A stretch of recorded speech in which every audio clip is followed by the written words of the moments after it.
Salut les amis, j'ai pour habitude de venir ici pour vous raconter des conneries, pour essayer de vous faire rire. La plupart du temps j'y arrive et c'est vraiment un réel bonheur pour moi de constater à quel point ça fonctionne. Aujourd'hui on va essayer d'être un peu plus sérieux.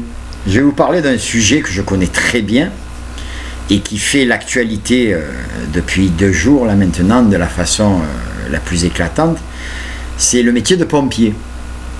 Parce qu'on parle des pompiers, l'horreur que ça a été de voir nos pompiers se faire tabasser, gazer par la police, les CRS, les avoir vus se faire insulter, enfin, tout ce genre de choses qu'on a l'habitude de voir depuis maintenant 1 an avec les Gilets jaunes, la Ligue des droits de l'homme, les écologistes, les urgentistes, les infirmiers, le personnel des EHPAD, enfin, les fonctionnaires, enfin, tout le monde en a pris pour son grade.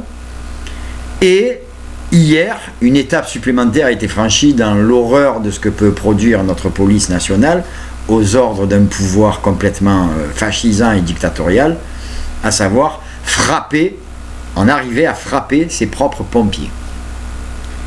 Ce qui est une horreur absolue. Sachant que la plupart du temps, les pompiers travaillent en étroite collaboration avec la police.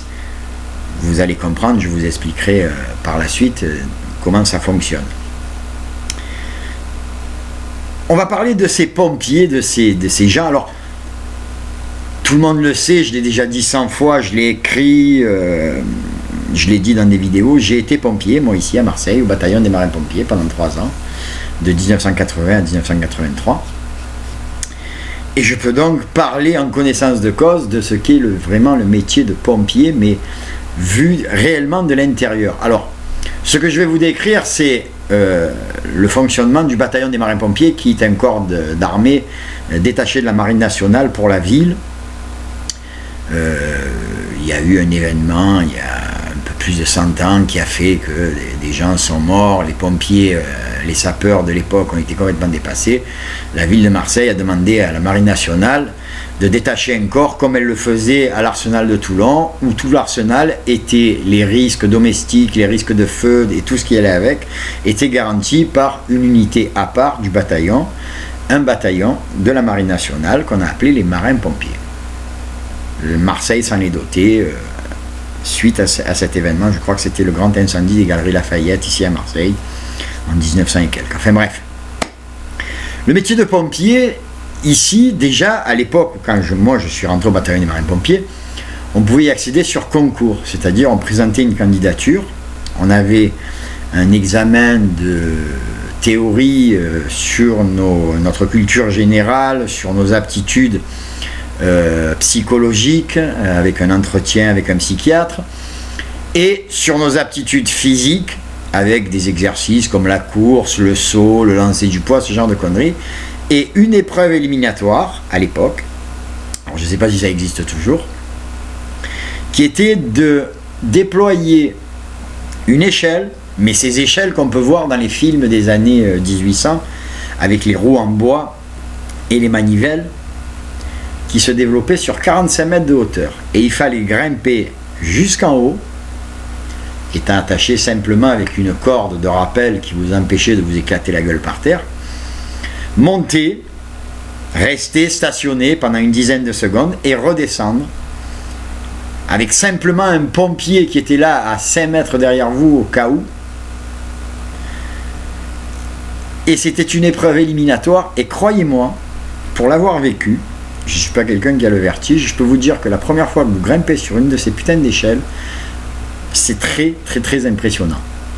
Voilà pour l'anecdote. Quand je suis rentré au bataillon des marins-pompiers, on a signé un contrat de 3 ans d'engagement. Alors pour vous brosser un peu la scène, ils nous avaient foutus dans une salle au rez-de-chaussée qui donnait sur la rue. La porte était ouverte, la porte de la caserne était ouverte, je m'en souviendrai toujours.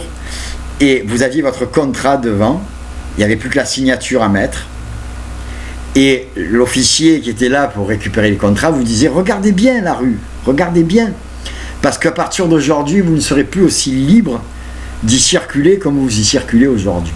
Vous allez être soumis à des règles. » ayant signé mon contrat, je me suis engagé.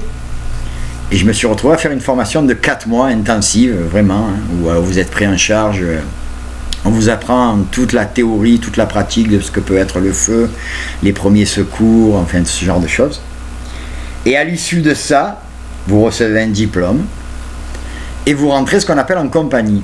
Et en compagnie, la première chose qu'on vous dit, c'est tout ce que tu as appris aujourd'hui, oublie-le, parce qu'à partir d'aujourd'hui, c'est la guerre. Et à la guerre, on ne sait jamais ce qui va se passer. On part, on sait qu'on va à la guerre, mais on ne sait pas ce qui va se passer. Et c'est effectivement ce qui se passe dans ce métier. Vous partez sur des interventions, vous ne savez pas ce que vous allez trouver.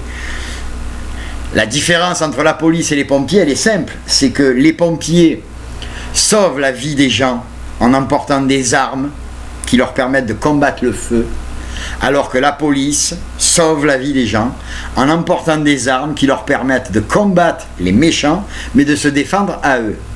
Les pompiers ne se défendent pas avec les lances à incendie, ni avec les extincteurs. C'est la seule différence qu'on peut noter concernant la police et les pompiers. On est là pour garantir des risques, que ce soit domestique, routier, le feu, tous ces genres de conneries, mais on a des armes pour combattre, pas pour se défendre. C'est d'ailleurs ce qui s'est dégradé depuis maintenant l'époque où moi j'étais au bataillon. Alors, pour vous brosser un peu la vie de ce que c'est la vie d'un marin-pompier, quand vous rentrez en compagnie, vous êtes soumis à des horaires, enfin à l'époque, maintenant je ne sais plus, hein, j'imagine que ça n'a pas dû beaucoup changer, puisque l'armée a quand même une certaine linéarité dans son mode de fonctionnement, et les bases qui fonctionnent, on les garde. Donc à l'époque, pour un marin-pompier, qu'on assimile, toujours à cette époque, hein, qu'on assimilait, disons, à un fonctionnaire qui était payé pour une fonction, mais pas un nombre d'heures. Vous aviez, comme dans toute la marine nationale, 3 tiers. Tout l'équipage du bataillon était découpé en 3 tiers. 1 tiers de service, 1 tiers de corvée et 1 tiers de sortie. Quand vous étiez de service, vous preniez pendant 24 heures les engins de premier départ, premier secours, les ambulances, les chiens écrasés, ça existait, hein, aller filer du sable par terre, ramasser les cadavres des animaux, les fuites de gaz, enfin, tous les risques encourus dans une ville d'1 million d'habitants, puisqu'à l'époque, Marseille avait 1 million d'habitants. Les 24 heures suivantes, vous êtes de corvée, c'est-à-dire vous prenez des postes de feu d'engins de deuxième départ, c'est-à-dire les générales feux de ville, les générales feux de forêt, les échelles, les citernes pour le cas où s'il y a des gros feux, ou alors des engins de deuxième intervention qui viennent en appoint aux engins de première intervention. Et à l'issue de ces 48 heures, vous aviez 24 heures de repos.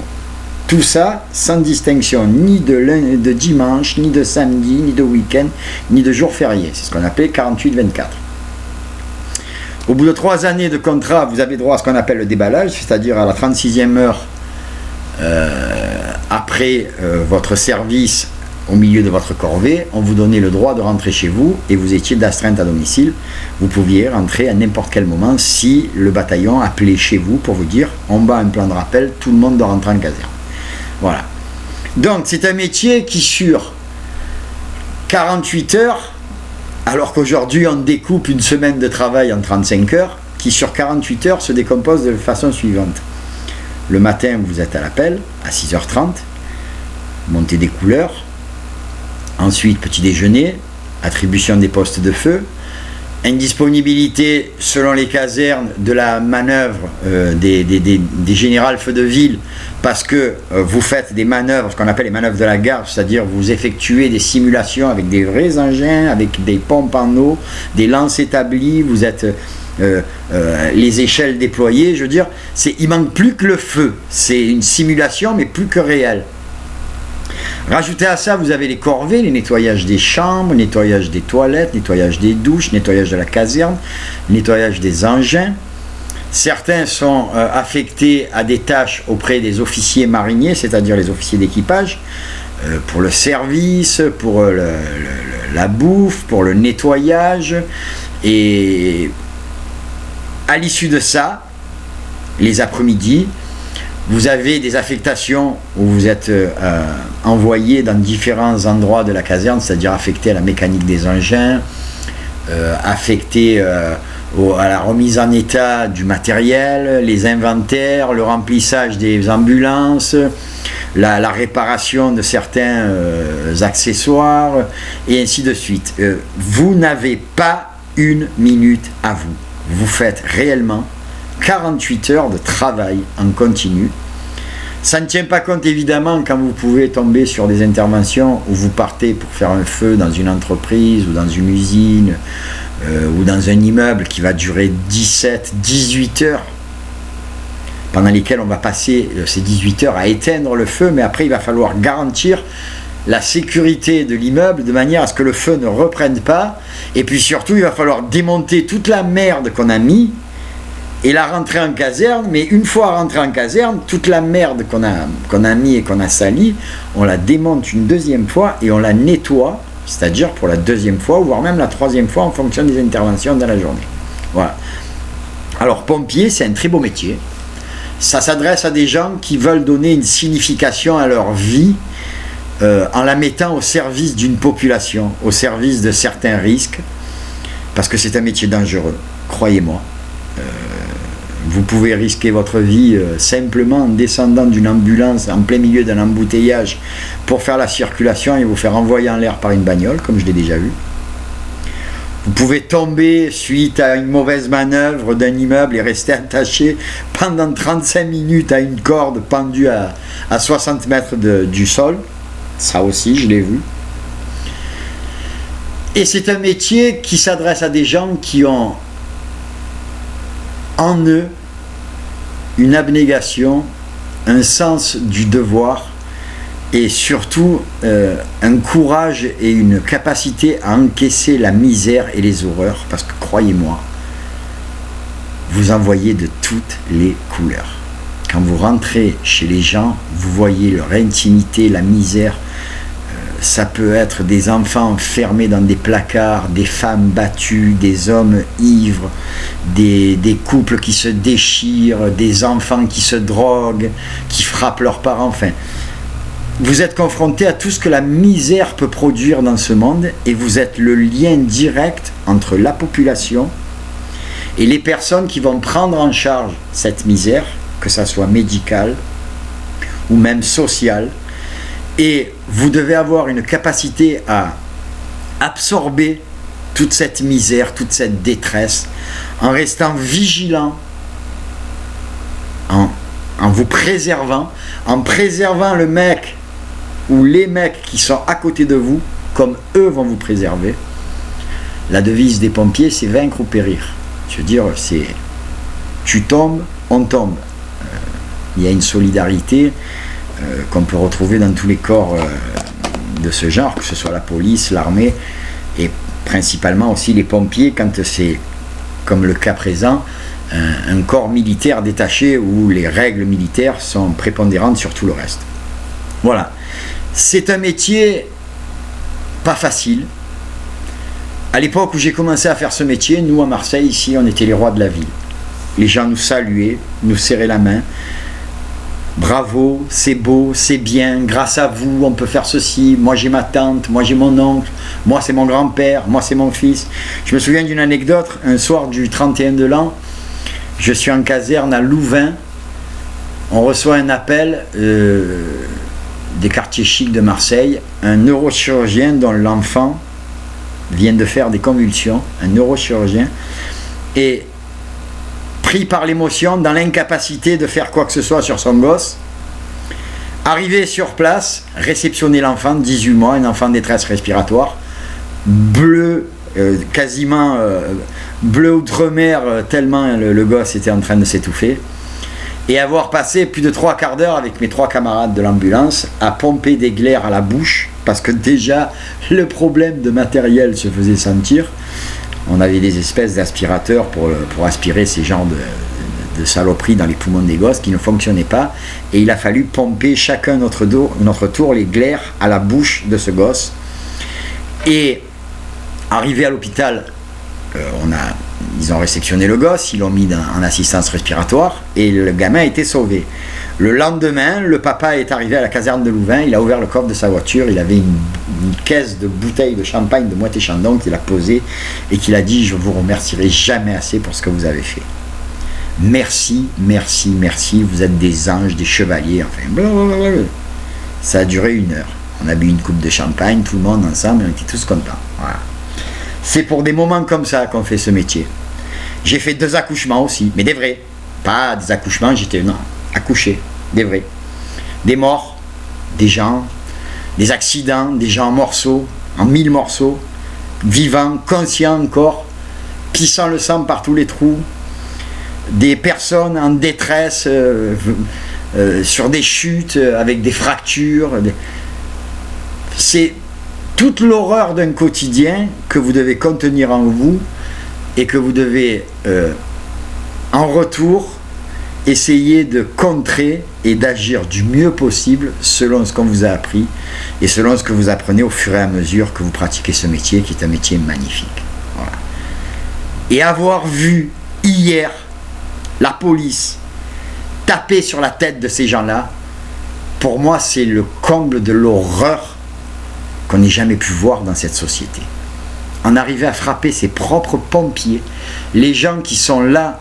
Alors je l'ai dit, combien de flics doivent la vie d'un de leurs proches, de leur famille, d'amis ou d'enfants à des pompiers qu'ils ont certainement ou sûrement matraqués hier et gazés, insultés et mutilés. Voilà. Donc ce coup de gueule et cette espèce d'hommage que je rends à mes frères pompiers, je le rends avec un soutien inébranlable dans leur action, dans ce qu'ils font, dans ce qu'ils sont, parce que ils sont les anges gardiens de notre société. Et la grosse erreur de Macron, c'est que maintenant il vient de se couper de ces anges. Il n'est plus protégé que par ces démons qui sont la police. Il s'est coupé des anges. Voilà. Dieu, comme il aime s'appeler lui-même, s'est coupé de ses anges et ne reste qu'avec ses démons. Finalement, ce qui nous fait penser que ce n'est pas Dieu, c'est simplement le diable. Et ce mec, c'est le diable. Et son gouvernement, c'est un gouvernement de démons et de diables. Et ces gens-là, il va falloir les renvoyer dans les profondeurs de l'enfer. Voilà. Je tiens à remercier tous les gens qui like, qui regardent mes vidéos. Alors, je sais que sur Facebook, la censure est dense, c'est pas diffusé, c'est pas partagé comme je le voudrais, mais c'est pas grave. Pour moi, la quantité ne vaut pas la qualité. Je vous fais plein de gros bisous, je vous embrasse et solidarité à nos pompiers parce que tout le monde, un jour, a besoin d'eux et aura besoin d'eux. Tout le monde.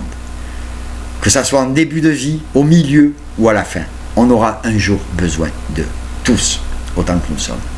Je vous embrasse, merci, à bientôt.